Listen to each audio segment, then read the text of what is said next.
В эфире совместный проект «Радио Крым Реалии» и Первого канала Украинского радио.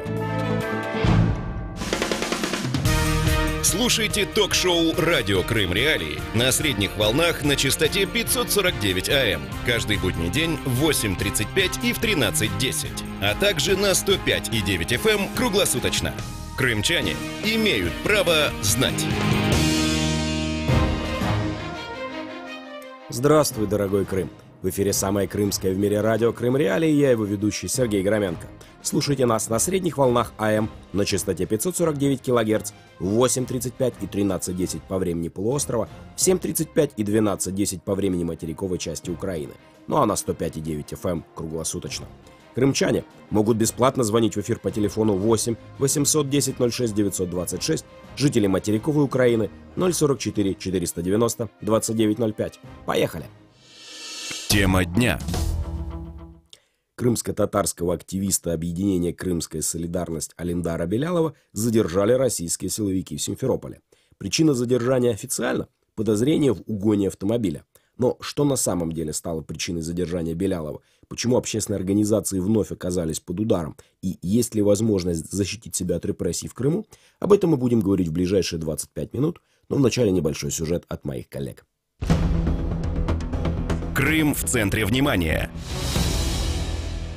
Крымско-татарского активиста, участника объединения «Крымская солидарность» Алимдара Белялова российские силовики задержали в Симферополе 19 ноября. Его подозревают в угоне автомобиля. Позже Алимдар рассказал, что его машину арестовали, а сам он смог вернуться домой. Юрист Лиля Гимиджи рассказала Крым Реалии, что у активиста действительно есть проблемы с автомобилем. Но особое внимание силовиков связано с его активной гражданской позицией. 8 ноября 2017 года российские силовики провели обыск в доме активиста, после которого он сообщил о пропаже $3000. Крымской солидарности считают, что задержание и обыски у членов объединения – давление на социально и политически активных мусульман Крыма. Датой основания объединения «Крымская солидарность» считается 9 апреля 2016 года. Тогда Крымская контактная группа по правам человека впервые организовала встречу всех семей мусульман, арестованных российскими силовиками на полуострове. Объединение проводит активную общественную деятельность. Одной из инициатив является «Крымский марафон», в рамках которого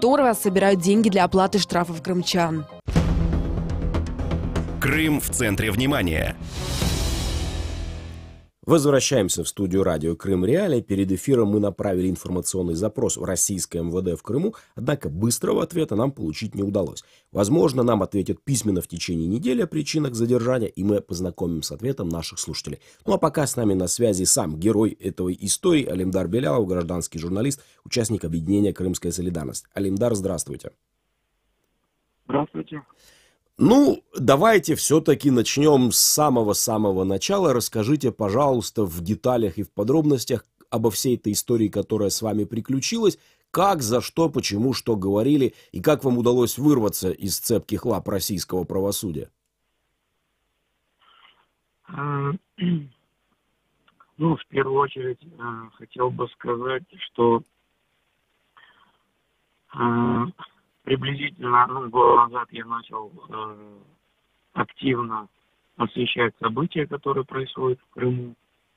Это как раз-таки эти события, связанные с крымскими татарами, с политзаключенными. Те, кто попал под эту репрессивную машину. То есть, как только это массовые, скажем, акты вышли, то мы начали освещать эти события. Это первое. Второе, то есть мы всячески вели эту работу, освещали, стримили, дабы показать всему миру, что никаких соблюдений прав и норм человека, в частности в Крыму, они просто не работают. То есть у нас есть свобода слова, но нет никаких гарантий, что за это слово ты не сядешь. То есть реальность такова сегодня. Что касается лично меня, то Я активист Крымской солидарности. Мы помогаем политзаключенным, семьям политзаключенных. Мы собираем семьи политзаключенных, обсуждаем с ними, приглашаем людей на эти встречи. И как раз такие две встречи прошли в моем городе. Это город Старый Крым, Кировский район. Как раз таки после того, как мы начали собирать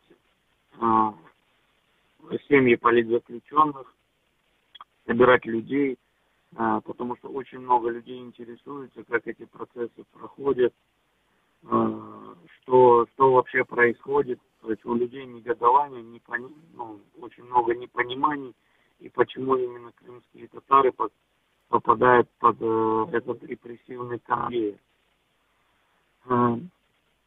После того, как мы эту солидарность провели, то есть за нами начинается, как ни странно, слежка, где мы, что мы делаем, что мы говорим, что мы стримим, что мы снимаем и так далее.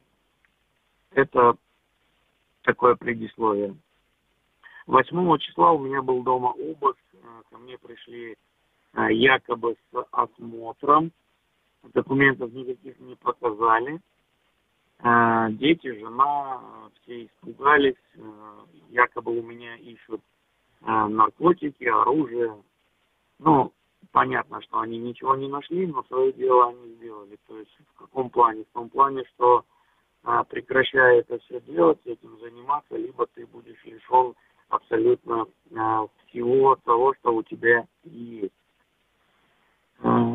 Вчера я ехал в Симферополь к Лилии Гемиджи. Это адвокат, как раз таки мы хотели обсудить по нашим делам, по задержанию меня в Бахчисарае, когда мне за массовые беспорядки, за несанкционированные митинги наложили штраф 10 тысяч рублей. Это как раз таки я поехал освещать обыски в Бахчисарае. Из всей этой колонны машин выделяют именно меня, хотя там миллион машин едет в колонне, просто загруженная. Причиной остановки являлась тонировка. Якобы она не соответствует процентному соотношению по доступам. Документы у меня забрали, и как раз через некоторое время пришли и говорят, что мой автомобиль находится в угоне. На что я был крайне удивлен. Почему? Потому что меня уже несколько раз останавливали, это 4 раза, пробивали, смотрели документы, писали протоколы, я эти протоколы оплачивал, и никто мне никогда об этом ничего не сказал. Сотрудники предъявили какую-то распечатку с базы данных, где оказывается имя, фамилия в техпаспорте хозяина автомобиля не совпадает с базой. Меня начали, просить, чтобы я проехал в отделение полиции и дал объяснение вообще, откуда у меня это авто. Это первое. Второе, через минут на 15-20 подъезжает какая-то Шкода белая, затонированная, ДПСник. Туда подбегает буквально на несколько минут.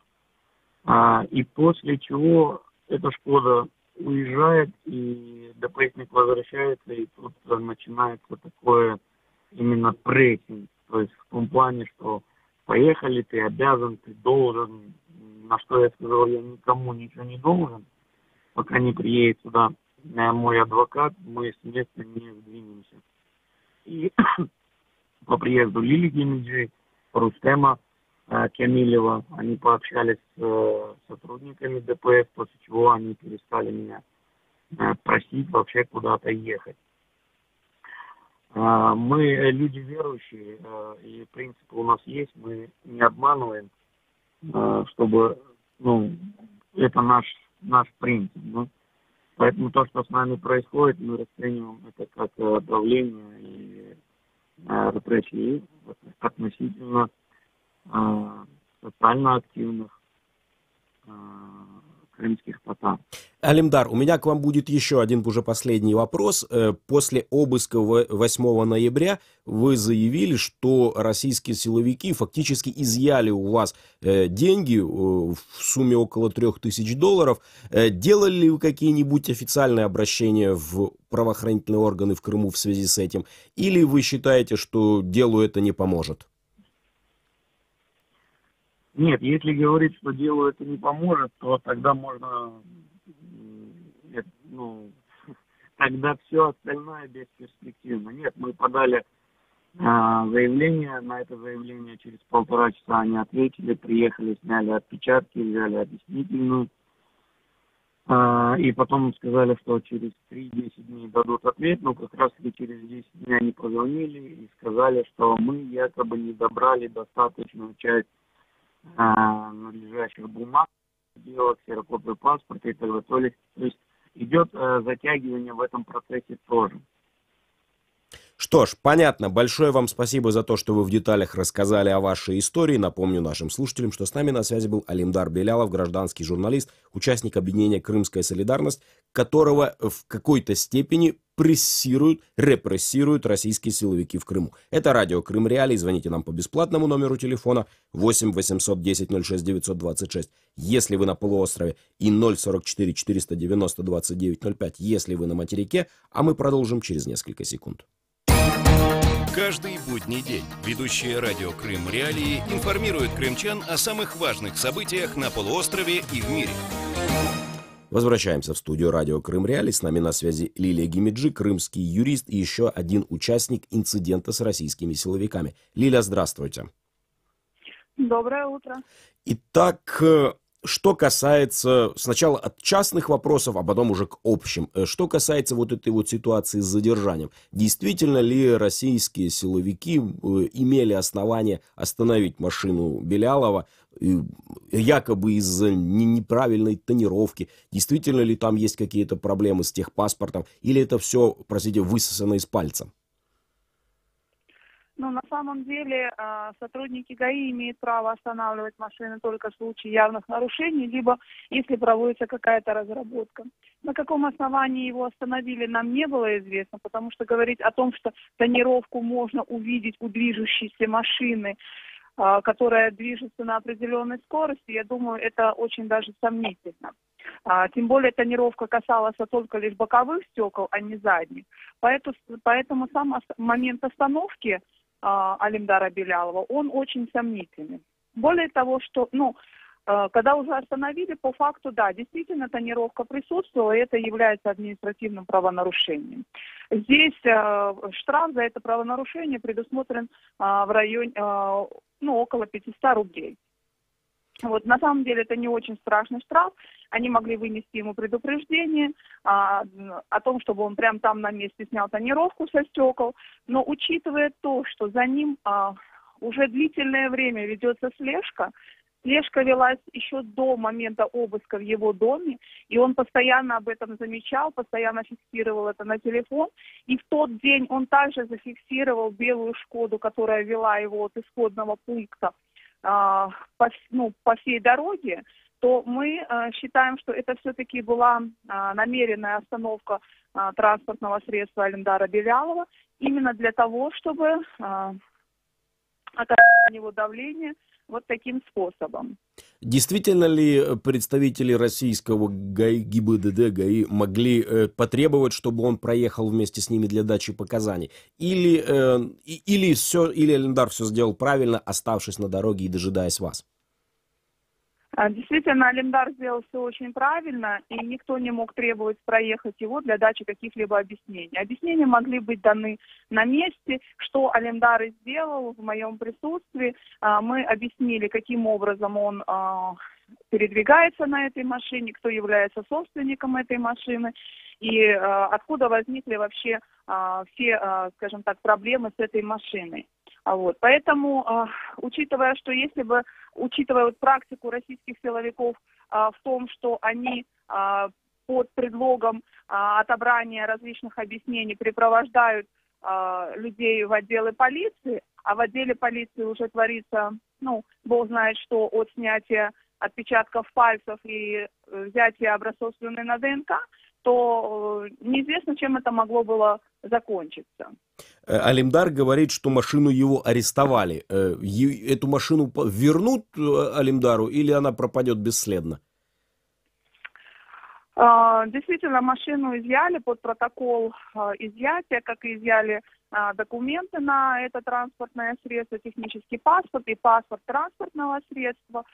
И сейчас будет идти следствие о том, насколько машина является законно приобретенной, либо все-таки подтвердятся те факты, о которых говорят сотрудники ДПС. Но я думаю, что независимо от того, к какому выводу придет следствие, это будет настолько длительный процесс фактически, что Алимдару проще купить новую машину и потребовать свои денежные средства, которые он уплатил за эту машину у продавца. И теперь от частных вопросов к общим. Есть ли какой-нибудь законный в нынешних условиях в Крыму механизм защититься от подобных выборочных остановок и проверок на дорогах? Есть ли какой-нибудь протокол действий, который вы могли бы порекомендовать крымчанам, которые опасаются преследований и репрессий со стороны силовиков? К сожалению, мы не можем выработать такой протокол, потому как сотрудники ГАИ и других правоохранительных органов, они не придерживаются законов Российской Федерации, которые действуют на территории Крыма. Поэтому говорить что-то, ссылаясь на закон, мы уже убедились в том, что это достаточно бессмысленная и процедура, которая требует времени. Поэтому единственное, чем можно защититься в данной ситуации, когда тебя останавливают, это все-таки придавать публичности все эти остановки, задержания и как можно быстрее связываться с юристами или с адвокатами, которые смогут тебе помочь решить тот или иной вопрос в данной ситуации. Я думаю, если бы Алимдар вовремя не связался со мной, то последствия могли быть куда более, скажем так, негативными и более плачевными. Например, чтобы мы понимали, чем могло закончиться дело, если бы вы не приехали. Я думаю, что вполне могло было дело закончиться уголовным преследованием именно в отношении самого Алимдара, а не по факту обнаруженному. За неподчинение полиции или для того, чтобы... Это стандартная статья неподчинения сотрудникам полиции, которую сотрудники полиции используют даже тогда, когда они нарушают закон. Мы сейчас готовим ряд жалоб, ряд административных исков от людей, которые подверглись задержаниям после одиночных пикетов. И все эти люди, описывая ситуацию, говорили о том, что сотрудники полиции угрожали нам применением статьи о неповиновении сотрудникам полиции, неповиновении законным требованиям сотрудников полиции, даже в том случае, когда они явно нарушали закон. И люди были вынуждены подчиниться требованиям сотрудников полиции, потому как это могло дальше быть расценено как сопротивление и привлечение к ответственности. Лилия, вы говорите о том, что вы будете готовить целый ряд таких заявлений. Есть ли у вас возможность познакомить нас со статистикой? Сколько человек пострадало, по каким статьям чаще всего? Можно ли, есть ли у вас какие-нибудь представления о масштабах репрессий именно со стороны, по крайней мере, по вашей практике? Статистику, к сожалению, мы не ведем, хотя это очень нужный и важный момент. Дело в том, что мы физически не успеваем вести статистику. Но я хочу сказать, что это очень большой процент людей, которые страдают от действий силовиков. Это, значит, самый яркий был процесс, я так считаю, по делу Северага Караметова, когда сотрудники полиции в судебном заседании говорили о том, что они, являясь представителями власти, могут составлять те процессуальные документы, которые они считают нужными, даже если эти процессуальные документы абсолютно не имеют никакого отношения к делу. Сотрудник полиции, который составляла протокол в деле Северага Караметова, свое внесение изменений в протокол уже после того, как выдала копию на руки адвокату Северага, она сказала, что я внесла туда изменения. А почему я их туда внесла? Да в тот момент, когда заполнялся протокол, было очень жарко, и ручка у меня не писала. Потом я нашла другую ручку, и я вписала все, что считала нужным. И, к сожалению, эти все отговорки и эти доводы со стороны полиции, к сожалению, они все принимаются в суде. И судья, несмотря на то, что вот уже на моменте составления процессуальных документов, на моменте формирования административного дела уже должен был дать отказ в связи с тем, что эти процессуальные документы не соответствуют предъявляемым законодательством Российской Федерации требованиям, это уже является отказным материалом, но тем не менее все это благополучно оправдывается и ложится в основу обвинительных постановлений, решений и так далее. Что ж, Лилия, огромное вам спасибо за ваш рассказ. Напомню нашим слушателям, что с нами на связи была Лилия Гимиджи, крымский юрист. Если вы что-то упустили, заходите на сайт Крым Реалии, читайте наши материалы, смотрите прямые трансляции эфиров, пишите нам в Твиттере, предлагайте свои темы программ, а мы вернемся буквально через несколько секунд. Слушайте нас на средних волнах 549 АМ в 8:35 и 13:10, а также на 105,9 FM круглосуточно. Возвращаемся в студию радио Крым Реалии. С нами на связи Сервер Мустафаев, активист Крымской солидарности. Сервер, здравствуйте. Алло, здравствуйте. Мы тут говорим о том, что происходит в Крыму. Ну, частные вопросы мы уже разобрали. Теперь хотелось бы задать вам вопрос такого более общего характера. Вот Крымская солидарность сейчас попала под такой пристальный удар российских силовиков. Планируете ли вы в связи с этим изменение формата вашей деятельности, сужение или, наоборот, расширение вопреки всему? Ну, да, как вы сказали, определенное давление и даже, скажем, наверное, усиление давления на достаточно народное и достаточно, то есть и однозначно мирное собрание, с одной стороны удивляет, но с другой стороны удивляться нечему в сегодняшних реалиях. И если сказать, что о каких-то изменениях или о каких-то там сужениях или расширениях, да нет, оно естественным образом появилось. И естественным образом будет жить и продолжать жить. Потому что появилось оно из-за проблем, из-за репрессий, из-за несправедливости. И исчезнет оно только с исчезновением всей этой несправедливости и всех этих репрессий. То есть здесь логика очень проста. Не может исчезнуть проблема, если она не решена. А решение проблемы созданием еще больших проблем, еще больших репрессий, арестов, штрафов и так далее, ну, это глупо. Как по мне, метод решения банальный и понятный всем, возникновение данной площадки или данных людей. Их количество на сегодняшний день на самом деле только растет, как мы видим. Ну, видите, Алимдар Белялов гражданский журналист. Если гражданские журналисты будут попадать под удар всякий раз, когда будет собираться Крымская солидарность, не настанет ли день, когда некому будет освещать ее деятельность? Ну, конечно, если бороться одному всегда, то этого одиночества можно потушить легче. И если, не скажу, что оно исчезнет, может исчезнуть, эта одинокая борьба, но, конечно, бороться с ней будет легче, если, например, мировое сообщество журналистов будет молчать и не замечать. Пусть даже не дипломированных, не лицензированных журналистов, но это гражданские по своему долгу и по своему призыву журналисты. И их должно поддержать гражданское сообщество. Есть такие же правозащитники, которые тоже, может быть, не с корочками адвокатов и так далее, но они выбрали для себя путь гражданских правозащитников.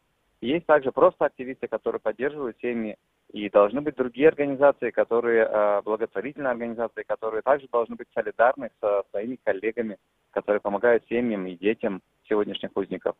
И то есть вот когда будет поддержка со стороны, поддержка общества, то эта борьба уже не одинокая. Этот журналист уже не одинокий. Он уже имеет свое признание и свое, со стороны народа. Что ж, Сервер, большое вам спасибо за ваше мнение. Напомню нашим слушателям, что с нами на связи был Сервер Мустафаев, активист Крымской солидарности, правозащитного гражданского объединения в Крыму, которое в последнее время попало под пристальное внимание российских силовиков. Это радио Крым Реалии. С вами был Сергей Громенко. Ни в коем случае не переключайтесь. Скоро мы вернемся в эфир.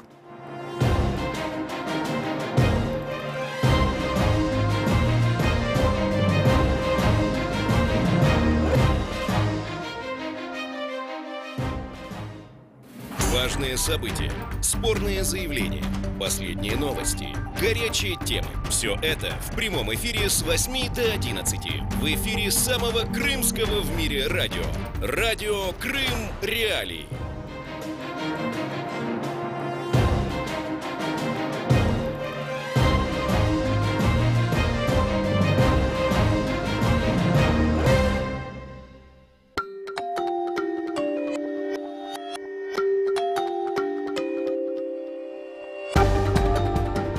новости. В эфире Радио Крым Реалии.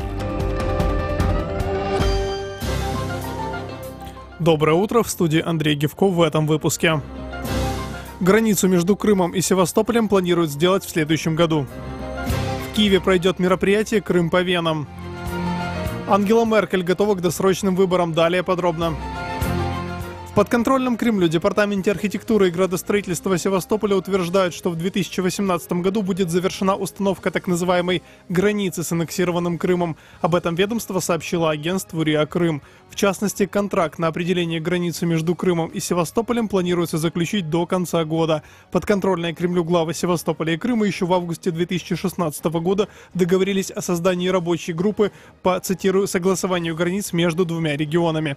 К работе по определению границы между аннексированными регионами приступили в январе 2017 года.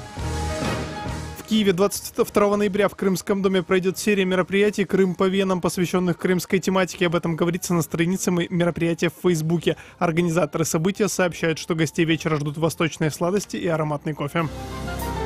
Канцлер Германии Ангела Меркель 20 ноября заявила, что готова идти с консервативными христианскими демократами и партией Христианско-демократический союз на новые выборы после того, как переговоры о создании коалиции под ее руководством провалились. Об этом сообщает Радио Свобода. Меркель заявила, что лучше провести досрочные выборы, чем формировать правительство меньшинства по итогам выборов в сентябре, когда ее политический блок получил худший результат с 1949 года. Она также заявила, что не собирается отказываться от должности канцлера из-за решения Свободной демократической партии о выходе из переговоров о новом правительстве.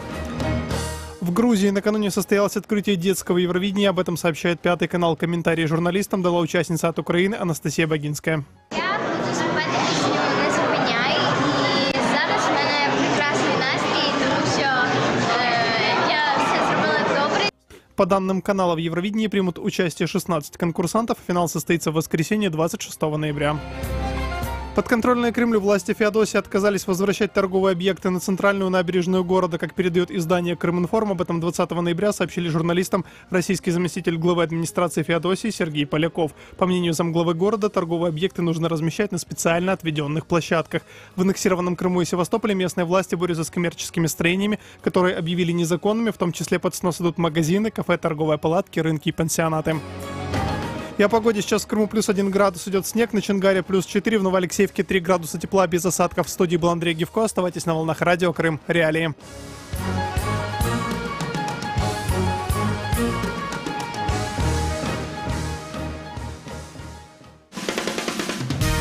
Слушайте ток-шоу «Радио Крым Реалии» на средних волнах на частоте 549 АМ. Каждый будний день в 8:35 и в 13:10. А также на 105,9 FM круглосуточно. Крымчане имеют право знать. Продолжаем эфир самого крымского в мире радио Крым Реалии. У микрофона Сергей Громенко. Слушайте нас на средних волнах АМ на частоте 549 кГц в 8:35 и 13:10 по времени полуострова, в 7:35 и 12:10 по времени материковой части Украины. Ну а на 105,9 FM круглосуточно.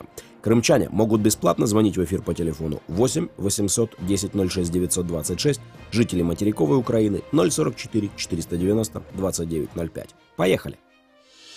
Тема дня. В Крыму на границе с Украиной административной началось строительство инженерного заграждения протяженностью целых 50 километров. Об этом сообщила служба пограничного управления ФСБ России по региону. Зачем Москве понадобилось разделять материк и полуостров забором? Почему это строительство началось лишь на 4-й год аннексии? И что означает возведение стены для простых крымчан? Об этом мы будем говорить в ближайшие 25 минут. Но вначале небольшой сюжет от моих коллег. Крым в центре внимания. Двухметровая стена стоимостью в $3,5 миллиона. Такие суммы из российского бюджета готовы выделить на строительство так называемой Крымской стены на границе с Херсонской областью. Во внешнеполитическом ведомстве Украины акцентируют: действия Российской Федерации – свидетельство очередного нарушения норм международного права. Представитель украинской госпогранслужбы Олег Слободян считает, виновных за возведение стены необходимо призвать к ответственности. Ця реакція можлива тільки в площині розгляду справи незаконної анексії Криму в міжнародних судах. Крим є територією України, але тією територією, яка незаконно тимчасово окупована Российской Федерацией. Российские силовики от комментариев о строительстве ограждения уклоняются. По данным сайта Госзакупок России, финансирование стены протяженностью почти в 50 километров покрывает пограничное управление ФСБ России. Депутат Госдумы от аннексированного Крыма Руслан Бальбек заявляет, приняли решение отгородить полуостров от Украины якобы во избежание диверсий и, цитирую, противодействуют террору и экстремизму. Первый замминистр по вопросам оккупированных территорий Украины Юсуф Курчи считает подобные высказывания манипулятивными. Эти заявления, они делаются для внутреннего потребления рынка, для внутреннего потребления, чтобы показывать готовность оккупанта охранять или защищать те территории, которые он считает своими и которые не признаны в международном обществе. ФСБ России сообщает, планирует закончить возведение стены в первой половине 2018-го. Сбоев и накладок в графике нет, прокомментировали российские силовики информационному агентству России ТАСС. Они также добавили, что, цитирую, в дальнейшем граница будет оснащаться самыми передовыми инженерными сооружениями и техникой. Крым в центре внимания. Возвращаемся в студию радио Крым Реалии, и вот как прокомментировали российским журналистам возведение стены в пограничном управлении ФСБ России. Давайте послушаем. Крым является динамично развивающимся регионом, и огромное число путешественников и туристов приезжают сюда на отдых в течение всего года. Поэтому обеспечение их безопасности, а также безопасности жителей полуострова является приоритетной задачей, для решения которой государственная граница и в дальнейшем будет оснащаться самыми передовыми инженерными сооружениями и техникой. А с нами на связи Игорь Александрович Романенко, генерал-лейтенант и бывший заместитель начальника Генштаба Украины. Игорь Александрович, здравствуйте. Здравствуйте. Вот ФСБ России сначала летом этого года объявила тендер на возведение стены, потом тендер отменила, потому что формально никто не выиграл, в общем-то никто даже не подавал заявок. А вот теперь мало того, что работы будут вестись, они уже, судя по сообщениям российских же корреспондентов, уже начались. В связи с этим у меня к вам будет такой один обширный вопрос. Вот та стена, которую они сейчас собираются построить на границе административной между материком полуостровом, это действительно защита от так называемых украинских диверсантов и экстремистов? Или это что-то другое? И если это что-то другое, то что, по вашему мнению? Конечно, даже потому, как реагировали, в общем-то, исполнители, различные фирмы, хотя я думаю, что они, российские, не прочь были поучаствовать, заработать деньги, но отнеслись к этому как к очередному пропагандистскому, как оно и было на самом деле, решению и подходу.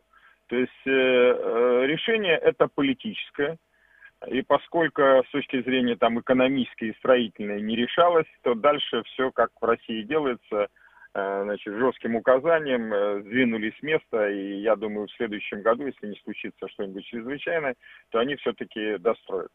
Но в последнее время, если мы видим, в мире это достаточно модно и нерационально с точки зрения безопасности, я согласен вот с вашим подходом. Потому что мы знаем о пропагандистской истории в борьбе Трампа за президентский пост, а теперь колоссальные усилия на то, чтобы реализовать вот свой этот предвыборный, значит, подход. Хотя эксперты по безопасности, по иммиграции в Соединенных Штатах и не только в мире говорят, что, значит, кардинально и принципиально, как он анонсирует, эта ситуацию не изменит.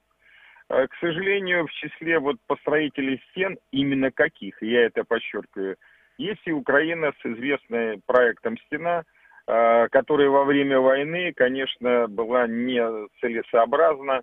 И сейчас, кроме скандалов коррупционных вокруг нее, толку-то, в общем-то, большого нет. Хотя, с другой стороны, например, та стена, которая построена в Израиле, и которая соответствующим образом обеспечивает, она является достаточно эффективна. И поэтому, значит, террористам приходится делать подкопы и прочее, израильтяне с этим борются и так далее. То есть это пример того, что в некоторых случаях такого рода сооружения могут быть эффективными, и поэтому наверное, стоит их там строить. Ну, если коротко, то вот так. Ну, так, по вашему мнению, тогда почему россияне не смогут построить эффективную стену? Или наоборот, они смогут построить такую же стену? Потому что она, с точки зрения... При необходимости Украина, так сказать, как будет использовать свои возможности для организации разведки и так далее, так она это будет делать независимо, ну, может быть, незначительно что-то как-то ослабит, вот, однако те связи, которые еще даже поддерживаются, позволяют их использовать для ведения соответствующей разведки. То есть это надо говорить однозначно, то есть это в условиях войны было, есть и надо продолжать делать по отношению к стране-агрессору. И воздвижение такой стены существенно этому процессу не помешает. А есть ли какой-нибудь шанс, что украинский проект «Стена на границе с Российской Федерацией» может быть эффективным? Или кроме коррупции он больше ни к чему не пригоден? Я отстоял эту позицию, когда начинали делать стену, и говорил, что во время войны, даже гибридной, нецелесообразно используют средств, которых не хватает для построения инженерных, там, например, трехполосных сооружений, которые это строилось в это же время в АТО, начиналось. Вот там было, значит, заложены деньги, где-то порядка 850 миллионов. Это было 3 полосы, инженерные сооружения, оборудованные и все остальное. Так вот, для такой войны такие сооружения необходимы. А в это же время, значит, расходовать деньги на построение вот таких сооружений, которые бы вот какие-то там диверсанты, да, есть тоже пути, которые будут использоваться Россией и используются в ходе этой войны для отдельных. А для войск она не представляет существенного препятствия. То есть войска их могут пройти, потеряв незначительное время на ее преодоление.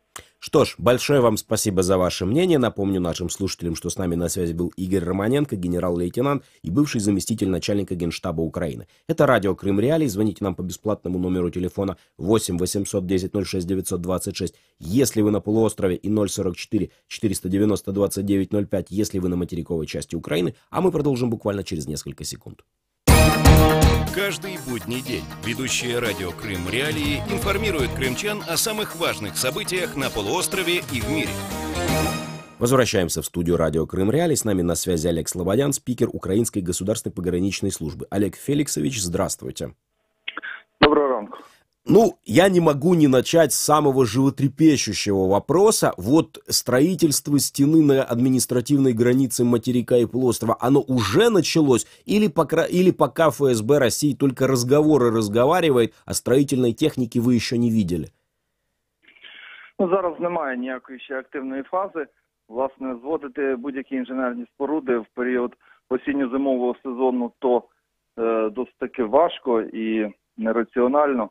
Тому, швидше за все, активна фаза робіт розпочнеться навесні, коли зійде сніг, коли будуть дозволяти ґрунти вести активні роботи. По вашему мнению, может быть даже частному мнению, это строительство стены, оно действительно делается ради того, чтобы уберечься от так называемых украинских диверсантов и экстремистов? Или Россия преследует другие цели, и если да, то какие? Ну, давайте будемо з вами мислити логічно. Коли зводяться такі споруди? По-перше, якщо це лінія державного кордону, для того, щоб убезпечити себе від якихось загроз. По-друге, це якщо мова йде про військовий об'єкт, огородити з метою, щоб туди не потрапили, скажімо так, ті, хто не повинні туди потрапляти. Ну і третє, це в концлагерях, для того, щоб не випустити, щоб не втекли ті, хто знаходиться за цим колючим дротом. Лінія державного кордону. Кордону там немає, це територія тимчасово окупована, тому, власне, сприймати це як споруди, які покликані захистити кордон, принаймні, ми не можемо. Друге, військовий об'єкт, огорожувати військовий об'єкт. Цілком логічно, тому що Росія поступово перетворює Крим у велику військову базу, тому цей варіант цілком має право на життя. Ну і третє, звичайно, це проти тих мешканців України, які проживають в Криму, для того, щоб вони навіть не мали наміру намагатися якимось чином потрапити на територію материкової України. Тому, власне кажучи, я вбачаю тут якраз другу і третю версію. Ну, можливо, ще враховуючи те, що тендер вони мали закінчити до 20 грудня, всі підготовчі процедури, цілком можливо, що стоїть задача реалізувати якусь частину державних коштів, тому, власне, і поспішають завершити всі организационные процедуры до 20 грудня. Можете ли вы предположить, почему заявленная протяженность стены составляет 50 километров, в то время как всем известно, что максимальная ширина, в самом узком месте Перекопского перешейка там всего 7 километров. Пусть они будут строить ее не ровно, пусть они будут ее строить в более широком месте, пусть это будет там километров 15, но откуда 50? Власне, тут зробити прогноз важко. Про 50 кілометрів взагалі, наскільки мені відомо, у документації їхній не йдеться. Там йшлася мова просто про кількість тих секцій, які вони планують закупити. При рахунку на довжину однієї секції виходить довжина приблизно 50 кілометрів. Можливо, мова йде про захоплення ще якоїсь частини, не якоїсь, а значної частини поза межами Перекопського перешийку. Власне, побачимо вже, коли будуть займатися інженерним зведенням цих споруд. И последний к вам вопрос. Что-нибудь украинская государственная пограничная служба планирует предпринимать после того, как начнутся строительные работы со стороны российских оккупантов? Или будете только смотреть? З нашого боку, територія досить таки надійно укріплена і тимчасовими інженерними спорудами, і прикрита і малопомітними загородженнями і Збройними силами, Національною гвардією. Тобто там територія, вона фактично не упереджена. Сказати, що її можна, що можна потрапити з окупованого Криму на материкову Україну безконтрольно, то це не відповідає дійсності, безконтрольно потрапити там не можна. Власне, планом інженерно-технічного облаштування україно-російської ділянки кордону, в тому числі передбачено і зведення інженерних споруд на адмінмежі з тимчасово окупованим Кримом. Наразі фінансування ще не було, однак потреби поки що зводити такого роду інженерні споруди на цьому напрямку ми не вбачаємо. Что ж, большое вам спасибо за ваше мнение. Напомню нашим слушателям, что с нами на связи был Олег Слободян, спикер Украинской госпогранслужбы. Если вы что-то упустили, заходите на сайт Крым Реалии, читайте наши материалы, смотрите прямые трансляции эфиров, пишите нам в Твиттере, предлагайте свои темы программ, а мы вернемся в эфир буквально через несколько секунд. Слушайте нас на средних волнах 549 АМ, 8.35 и 13.10, а также на 105,9 FM круглосуточно. Возвращаемся в студию радио Крым Реалии. С нами на связи Олег Жданов, военный эксперт. Олег, здравствуйте. Доброе утро. Итак, строительство стены, о которой так долго говорили, не большевики, но россияне, по документам, по сообщениям российской ФСБ все-таки началось. И хотя Олег Слободян говорит, что видимых движений техники еще пока нет, то тем не менее есть все основания полагать, что стену сразу после окончания зимних холодов начнут. И в связи с этим у меня, конечно, к вам такой широкий вопрос. По вашему мнению, зачем россияне сейчас строят эту стену? Для того, чтобы уберечься от украинских возможных диверсантов или для какой-нибудь другой цели, и если да, то для какой? Здесь, в принципе, можно свести все к одной версии. Они строят что-то наподобие линии Мажино или Маннергейма. Я напомню, что там фактически сейчас создан укрепрайон. Там зарытые танки, в окопах стоят, там находятся вооруженные силы Российской Федерации, как прикрытие госграницы, там артиллерия на стационарных позициях стоит. Поэтому они максимально укрепляются для того, чтобы для себя в первую очередь создать впечатление, что это непреодолимый рубеж, что как в предыдущие войны Перекоп взять не получится. Поэтому создается такое инженерное сооружение. Оно не создается, оно фактически создано, а сейчас это наращивается.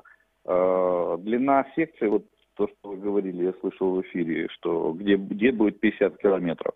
Это, скорее всего, будет установка секций с выходом на отмели, чтобы не было, как в годы Второй мировой войны, Керченский пролив перешли вброд.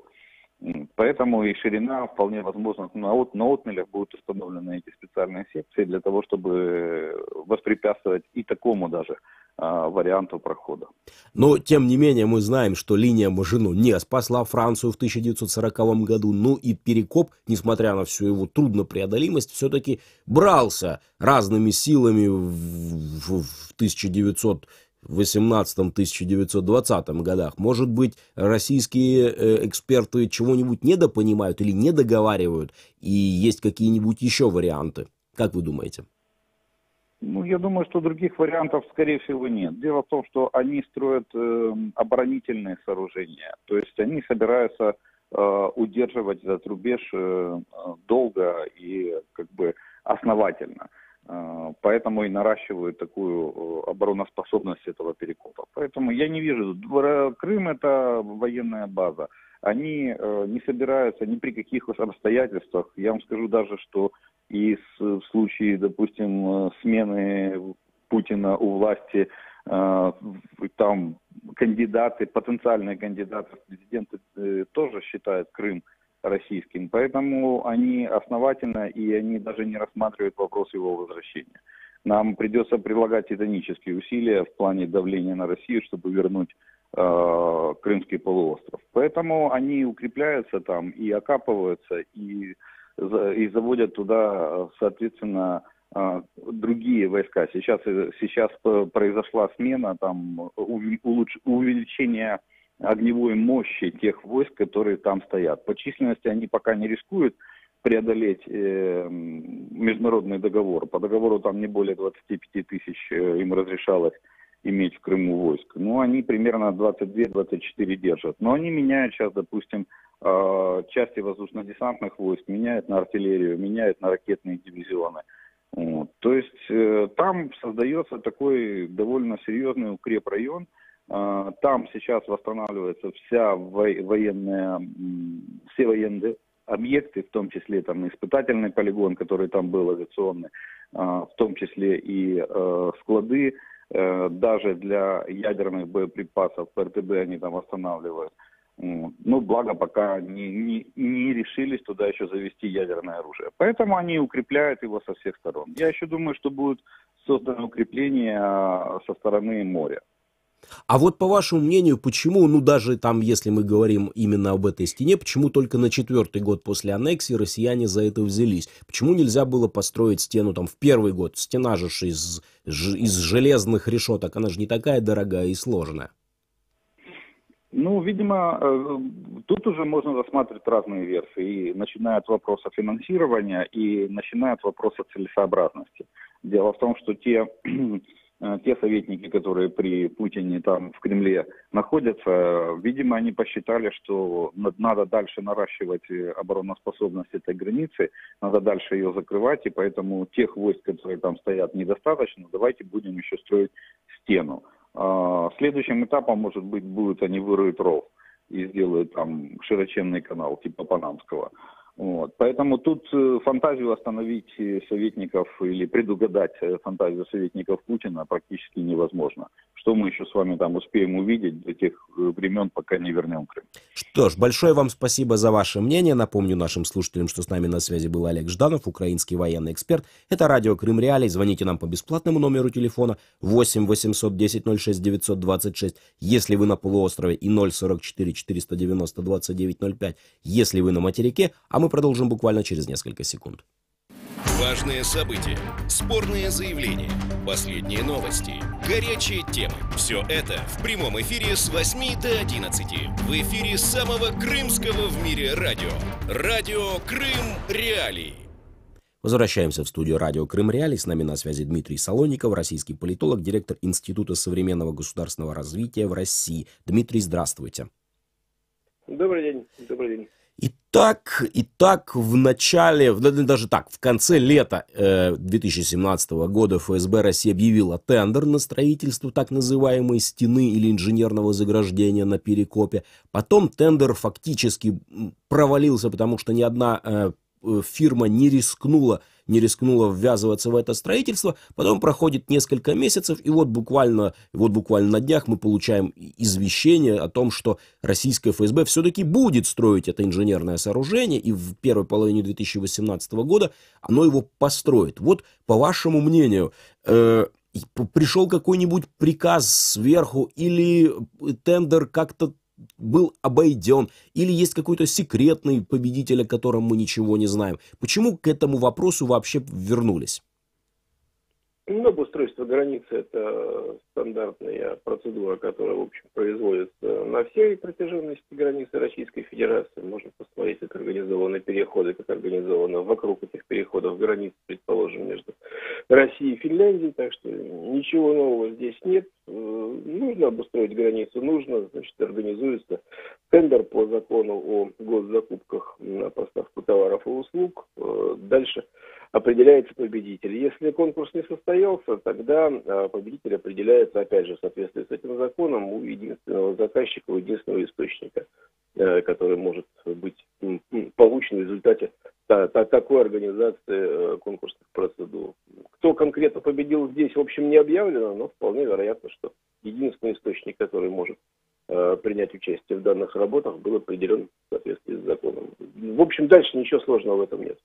Хорошо, а тогда такой вопрос. Почему такое сооружение, как стена, ну мы же говорим о железном фактически заборе, о такой решетке, почему она была возведена только аж на 4-й год? Почему ее нельзя было построить в первый, например, с 2014 на 2015? Это же, наверное, не так сложно и не так дорого. С чем связана такая 4-летняя задержка?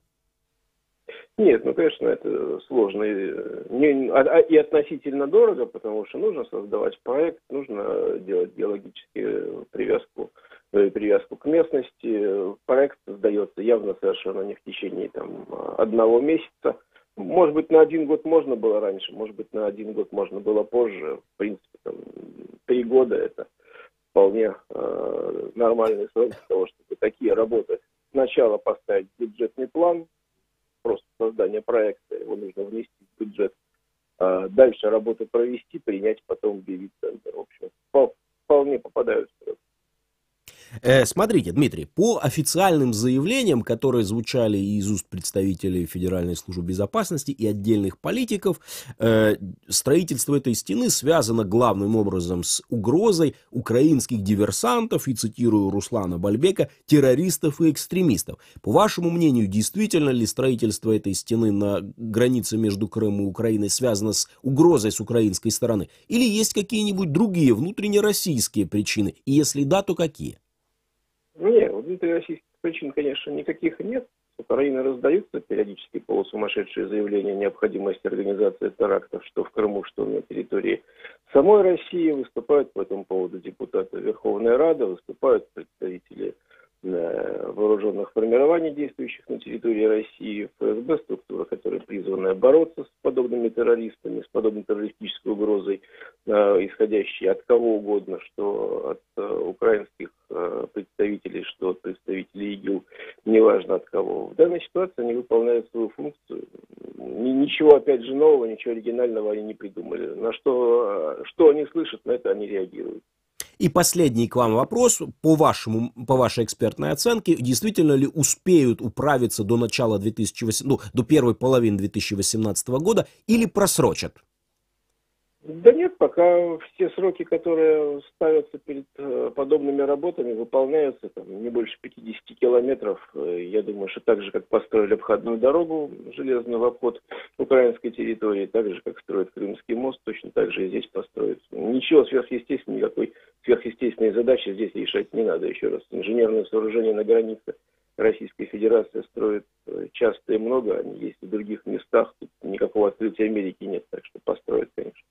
Что ж, большое вам спасибо за ваше мнение. Напомню нашим слушателям, что с нами на связи был Дмитрий Солоников, российский политолог, директор Института современного государственного развития в России. И мы говорили о том, построят или не построят сооружение инженерной, так называемую Крымскую стену на границе на Перекопе, на границе административной между материком и полуостровом, наши эксперты высказали разные точки зрения. Некоторые говорят о том, что это против Украины, некоторые о том, что против крымского населения.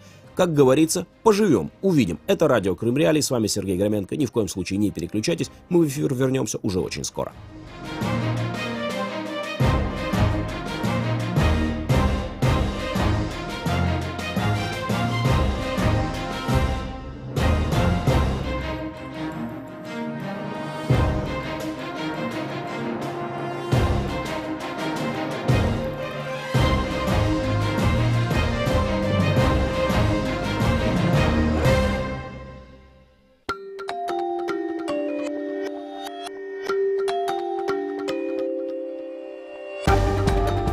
Новости в эфире радио Крым Реалии.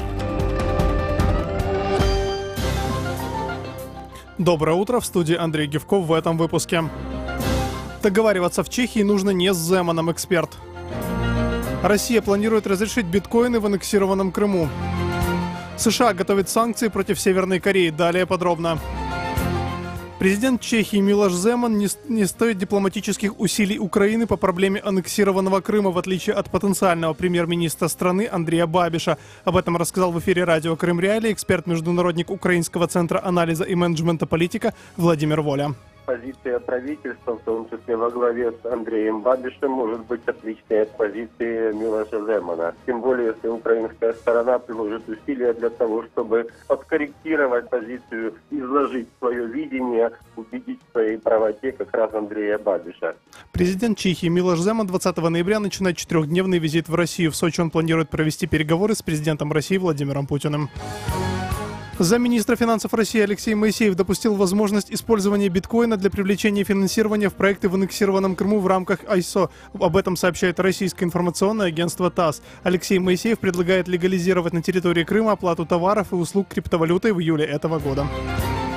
Президент Дональд Трамп 20 ноября заявил, что Соединенные Штаты признают Северную Корею спонсором терроризма в условиях обостренной ядерной напряженности на Корейском полуострове. Об этом сообщает Радио Свобода. По его словам, внесение Северной Кореи в список стран-спонсоров терроризма предусматривает дополнительные санкции, о которых казначейство США официально объявит сегодня. По словам президента США, это будет самый высокий уровень санкций, наложенных на Северную Корею. Коммунальные службы аннексированного Симферополя готовы к расчистке дорог и улиц города от снега и льда в случае ухудшения погодных условий. Об этом российскому информационному агентству РИА Крым рассказал подконтрольный Кремлю глава администрации города Игорь Лукашев. Замглавы комитета парламента Крыма по строительству и ЖКХ Валерий Аксенов ранее заявлял, что в Крыму планируют привлечь частную технику к расчистке дорог из-за нехватки снегоуборочных машин. По его словам, у Крымавтодора не хватает техники, чтобы обслуживать трассы. В Министерстве иностранных дел России 20 ноября сообщили, что посольство России в Дамаске попало под минометный обстрел. Как утверждает российский МИД, в результате разрыва мины повреждена стена здания, линии электропередач и система водоснабжения. По данным российского посольства, пострадавших нет. И о погоде. Сейчас в Крыму температура +1 градус, идет снег. На Чонгаре +4, в Новоалексеевке 3 градуса тепла, без осадков. В студии был Андрей Гевко. Оставайтесь, слушайте продолжение утреннего ток-шоу.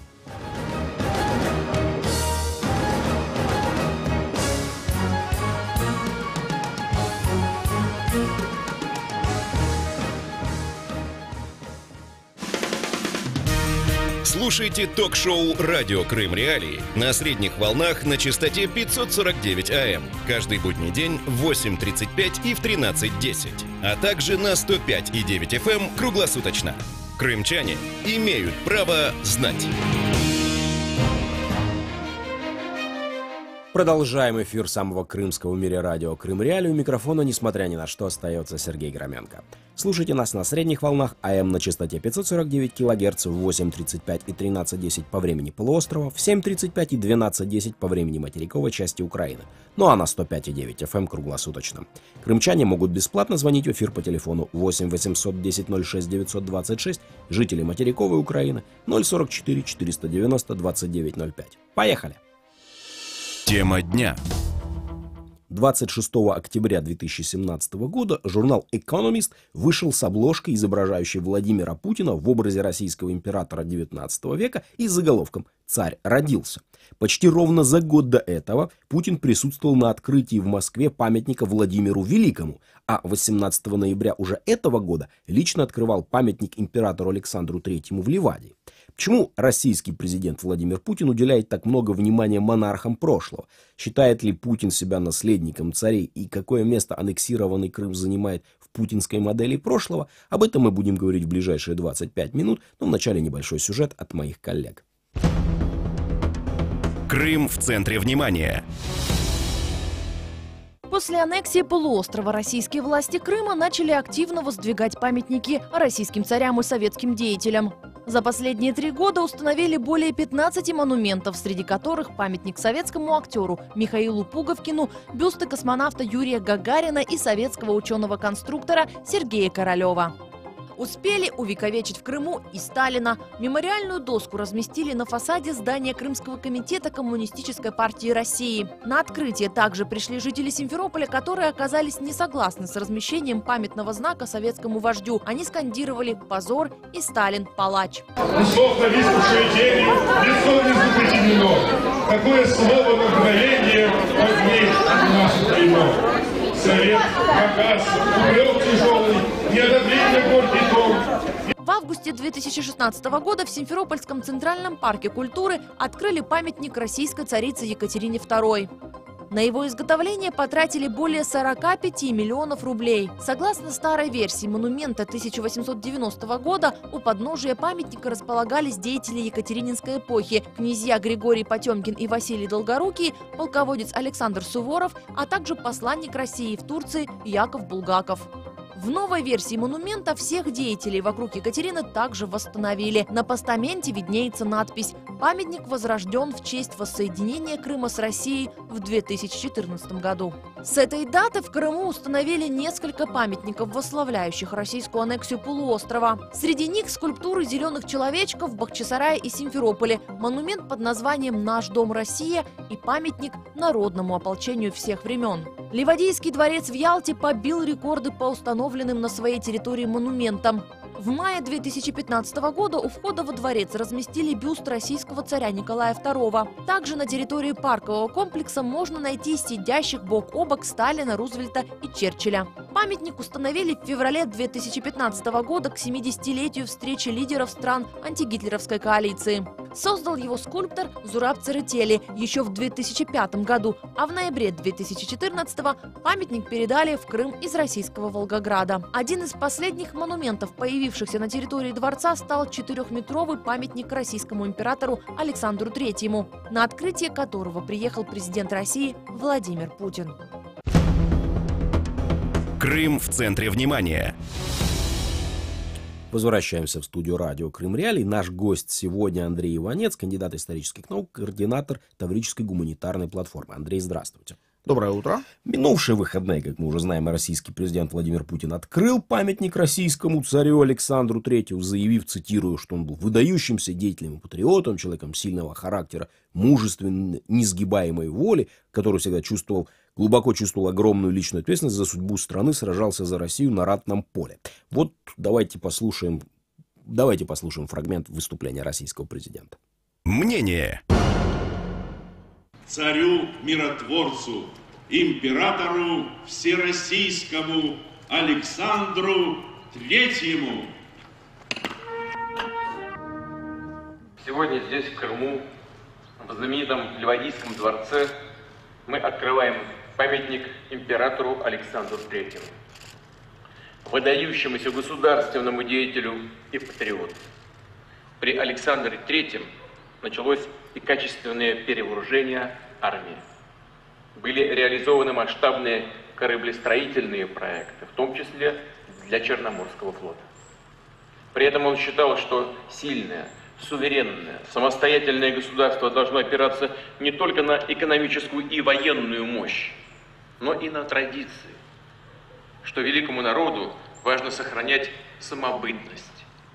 А движение вперед невозможно без уважения к своей истории, культуре и духовным ценностям. Мнение. Украинский политолог Николай Давидюк в комментариях Крым Реалии заявил, что Владимир Путин за последние 3 года буквально наштамповал десятки памятников российским царям с одной целью – пометить территорию. В частности, это утверждение касается аннексированного Крыма. Давайте послушаем. Точка зрения. Ну, насправді те, що зараз робить Путін, це ідеологічна окупація території. Тому що встановлення такої кількості пам'ятників, причому дуже часто осіб, які не мають відношення до самої Росії, наприклад, пам'ятник Володимиру Великому в Москві, або названі в честь нього там військові об'єкти, або, наприклад, старі, які не були на цих територіях, де їхні пам'ятники встановлюються. Це ніщо інше, як ідеологічна окупація і намагання просто помітити регіон, помітити цю територію начебто як російську. Тобто руський мір як ідеологія, він зараз знаходить нові втілення в вигляді ось цих пам'ятників, які просто копіпастяться і розставляються по всій території. В той же час, ну, до речі, не російські часто території, в той же час на ісконно російських землях таких пам'ятників може і не бути, там ще досі можуть стояти Леніни, можуть стояти там пам'ятники, або взагалі відсутні будь-які пам'ятники. Тому, насправді, ця експансія, вона пояснюється дуже легко. Ідуть вибори, Путіну потрібно утвердитися як царю, через це він встановлює надзвичайно велику кількість пам'ятників. Точка зрения.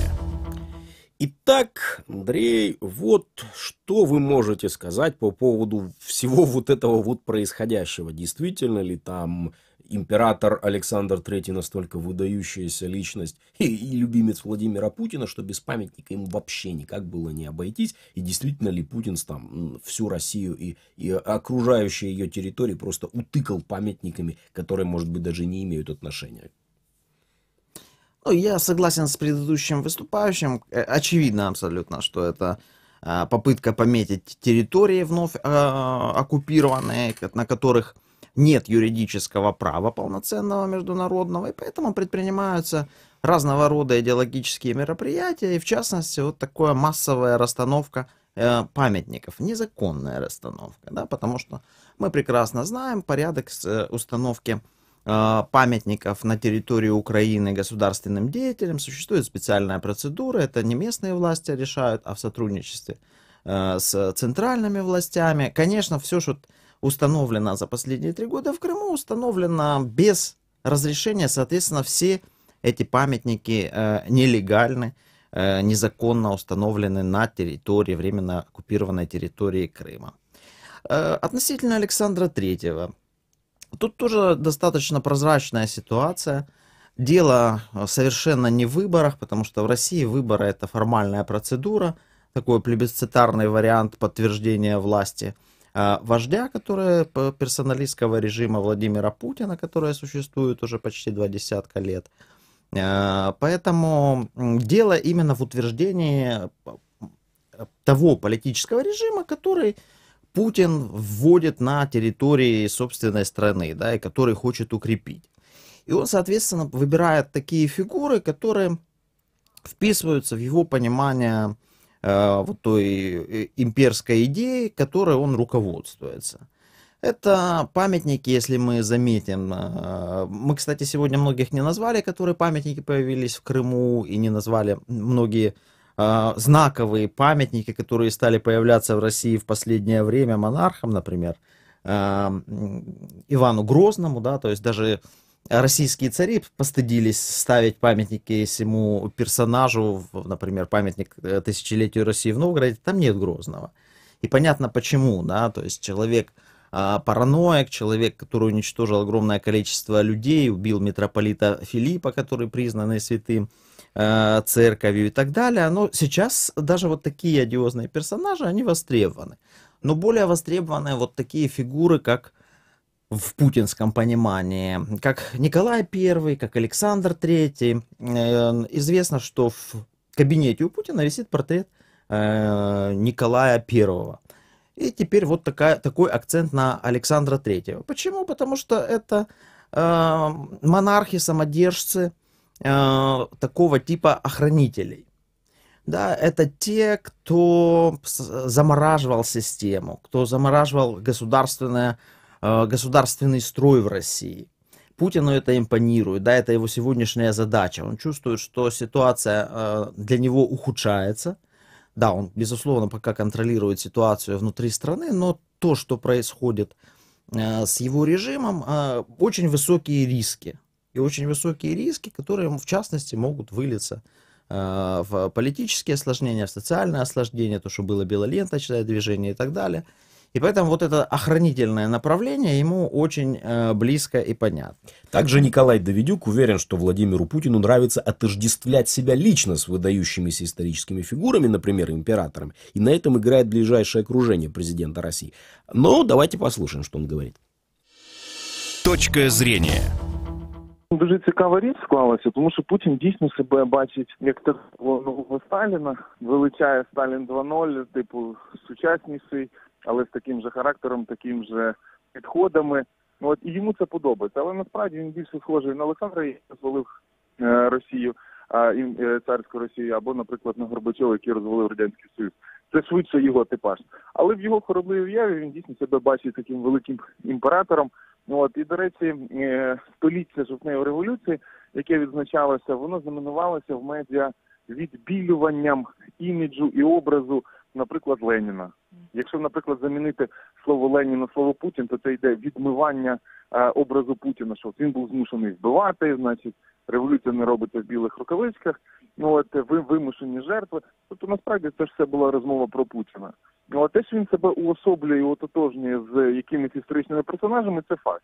Інше питання, що він до цих історичних персонажів просто не дотягує. Ну, от він же ж хоче, щоб всі бачили його завойовником земель, але окупація території – це ж не завоювання. Тому зрозуміло, що масштаб особистості набагато менший, слабкіший, плюс корупційно піддатливий. Тому він не може бути якимось великим історичним персонажем. Але тим не менше, йому подобається, коли його з цим порівнюють. До речі, цим дуже вправно користуються його найближче оточення, олігархи, чиновники, військові, от, які припідносять його. Ну, от йому це подобається і, ну, по суті, відношення в царському дворі. Точка зрения. Ну, совершенно очевидно, что мы не можем заглянуть в голову Владимира Путина, чтобы определить, где заканчивается там его политический курс и начинается его личная амбиция и отождествление себя с императорами. Но все-таки тут есть одно вот важное замечание. У нас сейчас как бы столетие украинской революции, и в Украине есть более или менее такой общественный консенсус относительно того, что происходило, как происходило. А вот в России на самом деле не сложилось. В России государство не сказало, как надо праздновать, и поэтому общество празднует кто во что гораст. Вот как сочетается этот культ императоров и князей великих, которые там Путин продвигает в последние пару лет, с такой устойчивой ленинистской традицией в Российской Федерации? А относительно как раз современного режима, ленинская фигура, она является двоякой. В чем и сложность для современного режима? И Путина вполне устраивает то, что Ленин создал огромную империю на новых началах, но он воссоздал, по сути, сферу влияния исчезнувшей Российской империи под новыми лозунгами. Но есть один неприятный момент для Путина. Да? Путин — это супербогатый человек. Это человек, с которого могут многие арабские шейхи, я думаю, позавидовать его состоянию. Поэтому вот аспект социальной политики коммунистов, их отрицание частной собственности, оно не создает, революционная традиция вообще тоже его пугает, я думаю, потому что революцию всячески стараются погасить, да, вот этот охранительный, охранительное направление российской политики, оно вот тут входит в противоречие с фигурой Ленина. Поэтому и нет консенсуса, нет единого мнения, и мы видим то, что видим. В этом плане, кстати, интересно сама фигура Александра Третьего, которого огромный этот истукан, такой сидящий непонятно на чем, как недавно написал кто-то в интернете на стульчике Александр Третий. Чем она интересна? Еще в советское время историки, которые учились в вузах, раздавалась хрестоматия по истории СССР, и там было письмо, написанное в 1881 году начинающему самодержцу, только вступившему на трон Александру Третьему. И один российский думающий человек написал, что проводите реформы, вводите конституцию, потому что если этого вы сейчас не сделаете, то все закончится колоссальной катастрофой социальной, такой огромной пугачевщиной, там был другой термин, она вот революцией закончится, и это будет просто огромная беда.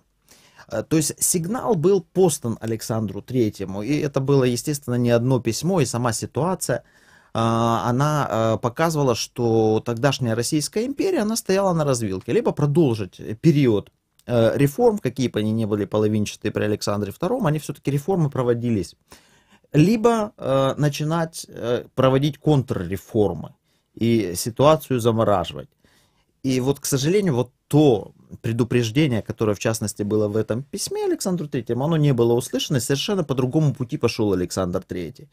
Вот этот застой, охранительные тенденции, и в результате те противоречия, которые существовали в российском обществе, они накапливались, и они, помножены еще на ошибки Николая II, они просто привели к катастрофе. Да.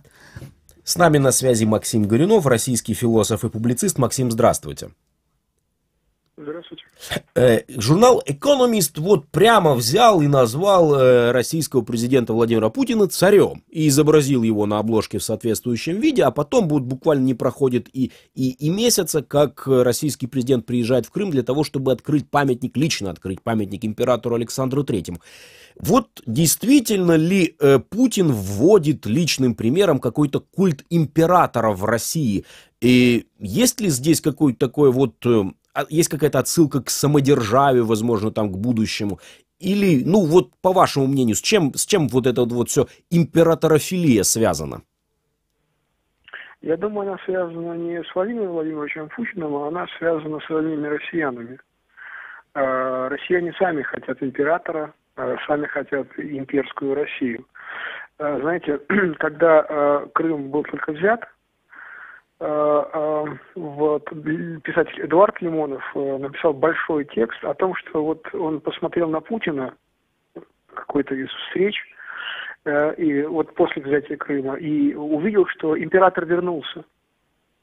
Наконец-то он вернулся, и это вот ощущение, что император вернулся, да, оно не только у Лимонова, да, оно до довольно большого количества людей у нас в стране. То есть в этом смысле Владимир Владимирович, он поступает как такой человек, который вот выступает на заказ. Да, у общества есть заказ на императора. Он, в общем, он представляет себя в качестве императора, расставляя памятники Александру II, Александру III по всей России. Ну, пока, скорее всего, в Крыму, но вот по всей России, да, памятники растут. Сейчас вот в Александровском саду появился памятник Александру Первому. Кажется, будут строить памятник Александру Третьему где-то в Петербурге. В общем, это, скорее всего, заказ снизу. Максим. Да, он есть, он сильный, он всегда был. Максим, а вот почему, насколько мы можем там судить из памятников и речей Владимира Путина, он скорее отождествляет себя или там делает вид, что отождествляет себя с российскими, скажем так, правителями скорее авторитарного толка, с тем же Александром Третьим, но не с Александром Вторым, например, реформатором, или условно говоря, с более либеральными царями. Это тоже запрос снизу на жесткую руку, или это личное что-то у Путина? Ну, это, понимаете, скорее всего, это запрос, потому что, надо, как мне кажется, нужно оценивать поведение Владимира Владимировича, нужно исходить из не презумпции безумия, да, из презумпции расчета и циничности. Вот из всех царей сейчас популярен, в качестве горизонта, это Александр Третий. Вот, соответственно, это то, что нравится народу, то, чего люди ждут. То есть, скорее всего, здесь ведущим является народ. Он задает повестку, а Владимир Владимирович на нее отвечает. Если бы народу нужен был бы Ленин, я думаю, Владимир Владимирович и лысину бы отрастил. Ну, в смысле, оголил бы наконец-то. Вот. Но поскольку народу нужен Александр Третий, он играет в Александра Третьего. То есть, вот... Это просто не знаю, скорее всего, здесь какие-то социологи работали, что в этом духе. Да, и по поводу царя Филии, да, она, в принципе, давно существует в российском обществе, с 91 года. если я много здесь ходил в России, там, в Москве, по каким-нибудь конференциям, которые устраивают, ну, в том числе в университетах по русской философии. Вот, кстати, вот хороший пример. Недавно Высшая школа экономики проводила исследование о количестве диссертаций, о количестве и качестве кандидатских диссертаций, которые были защищены по теме русской философии. Так вот, львиная доля, там, по-моему, под 70%, это была диссертация, которые были защищены по Ивану Ильину. То есть по человеку, который настаивал на том, чтобы царь вернулся самодержавный, абсолютистский, о том, что необходимо отменить Думу, о том, что русские люди – это вот люди, которые для царя, за царя и во имя царя живут. То есть, в общем, запрос в обществе довольно сильный, и самое интересное, что несмотря на антисанкции, несмотря на падение экономики, он продолжает оставаться. То есть есть небольшая прослойка, условно говоря, либеральных, буржуазной Москвы и Петербурга, то есть там, небольшая прослойка людей, которая живет в городах-миллионниках и в столице.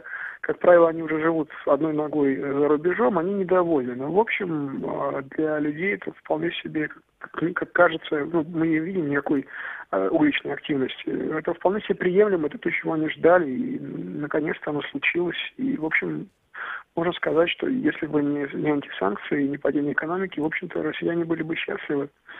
Что ж, понятно. Большое вам спасибо, Максим, за ваше мнение. Напомню нашим слушателям, что с нами на связи был Максим Горюнов, российский философ и публицист. Возвращаемся к диалогу с Андреем Иванцом. Вот действительно ли россияне все так массово, такие цари-поклонники, которые хотели императора и, наконец, получили спустя 20 лет. Ну, то есть не 20 лет, а 10 лет. Мне кажется, что ситуация немножко глубже. В том плане, что запрос в российском обществе на сильную руку однозначно существует. На авторитарный тип человека в России сохранился и развился, и сегодня его российская власть культивирует, а именно тип такого человека предполагает переложение ответственности на некого авторитарного лидера, который все за нас решает, о нас заботится, а мы там только его поддерживаем, ура, ура, вперед. Я упрощаю немножко, но сам тип такой мышления, он, безусловно, в российском обществе существует. Но и в этом смысле подходят под такого тип правителя и российский император, и Сталин суперпопулярный, да, несмотря на все огромные жертвы, разоблаченные, сегодня прекрасно известные в России. Это одна из популярнейших фигур. И весь путинский режим, часть политологов рассматривает как такой Сталин-лайт. То есть уже есть авторитаризм, уже есть элементы неототалитаризма, только нет массовых репрессий, потому что они не нужны. И так общество контролируется с помощью пропаганды, спецслужб, финансового прикармливания. Есть достаточно полный контроль за российским обществом. Но есть еще запросы, собственно, у Путина. Да? Мы до конца, естественно, не знаем, но предполагаем. Человек сосредоточил колоссальную власть в своей стране. Человек сосредоточил колоссальные финансовые активы, небывалые в истории, возможно. Что дальше? А дальше это, собственно, вот этот геополитический реваншистский проект, который есть в низах, сохранялся в российском обществе, который есть в голове у обитателя Кремля. Да? Это восстановить сферу влияния, по возможности максимально ее интегрировать, поделить мир с сильными игроками, которые сегодня определяют ситуацию на планете. И вот в этом смысле Путин ищет такие тоже фигуры в прошлом, находит и путинский режим, да, не сам один Владимир Владимирович, а вот этот коллективный Путин.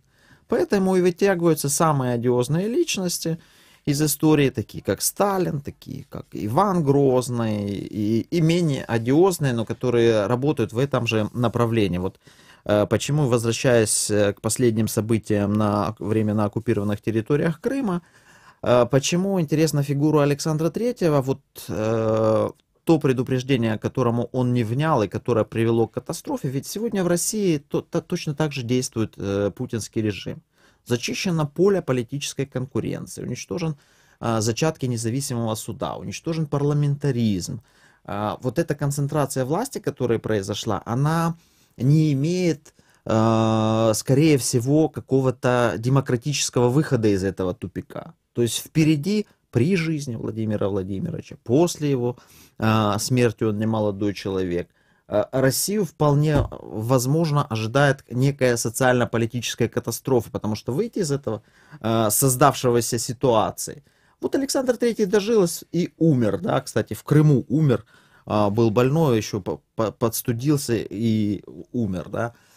И вот как Владимир Владимирович закончит, мы не знаем, но то, что его режим, он, сколько бы он ни существовал, в конце ожидает очень тяжелые испытания саму Россию, это очень вероятный такой вариант развития событий. Что ж, большое вам спасибо за ваше мнение, за то, что пришли к нам в студию, поговорили об этом царефилическом направлении в современном российском социальном дискурсе. Напомню нашим слушателям, что с нами на связи был Андрей Иванец, кандидат исторических наук, координатор Таврической гуманитарной платформы. Я, Сергей Громенко, работал сегодня с вами на радио Крым Реали, самом крымском в мире радио. Ни в коем случае не переключайтесь.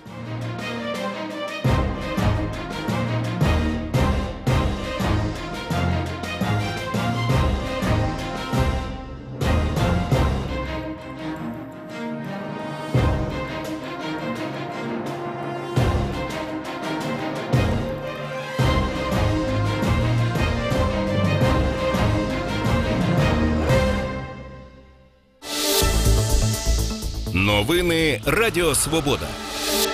Перед мікрофоном